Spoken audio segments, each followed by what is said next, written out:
50. születésnapján erőben, egészségben, a mi kis szűk családi körünkben. Ó, szóval, hát készüljön!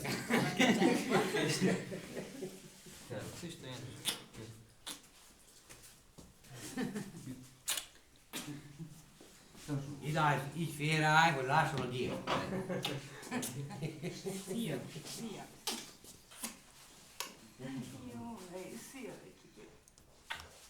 Hát rámöregeszel? Rámöregszel? Ne világolj már. Utolokor én. Jó.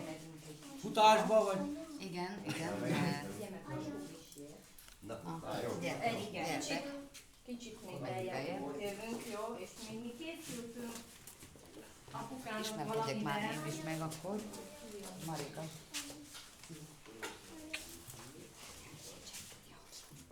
Jó. Majd.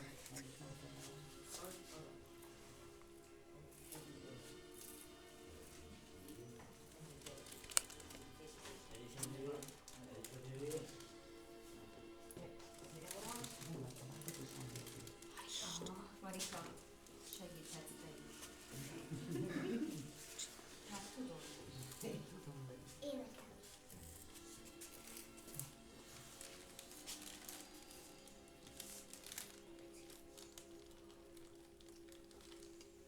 Első nap, oly régen volt,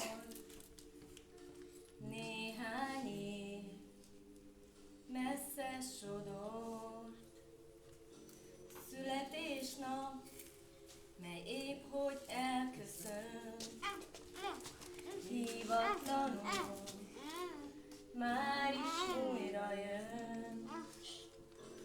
Gyertyák állnak az asztalon, évek ülnek a válladon, és az életről mesél egy árny az arcodon.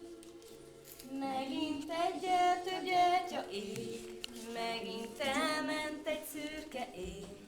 Lassan megtanultad az ünnep mennyit ér.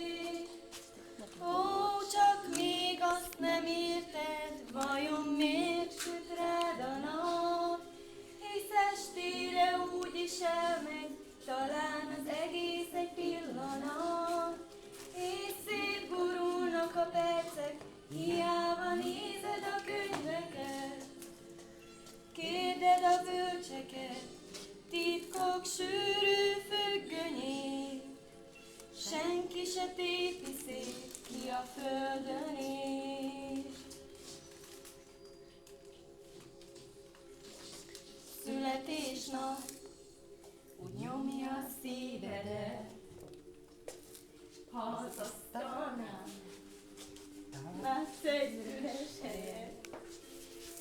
Már távol jársz, éled az életed, gondolsz-e rá, kinek köszönheted? Egyre gyakrabban kérdezel, egyre több az, mit elhiszel. Talán többre vártál, már beéred ennyivel. Láttál nehéz éveket, éltél könnyű perceket. Lassan megtanultál néhány képletet. Ó, csak még azt nem érted, vajon miért süt rád a nap? Hisz estére úgyis elmegy, talán az egész egy pillanat. És szétgurulnak a percek, hiába nézed a könyveket. Kérded a bölcseket, titkok sűrű függönyét. Senki se tépi szét, ki a földön él. Isten értesen drága édesapám, nagyon-nagyon sokáig, legalább még ennyi évig, mint amennyit most köztünk. Jó.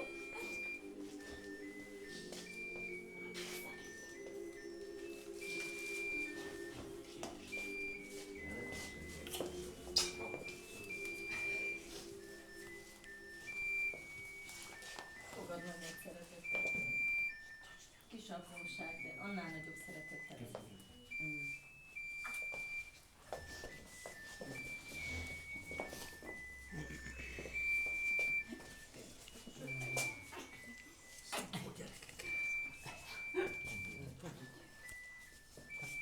Anna sieltä kyrjetek. Na, Így. onko? Nuoret sulle. Amúgy kellett előtt. Vai ei ottaa tuolta. Tää on sillä, kun ei ole suunnalla.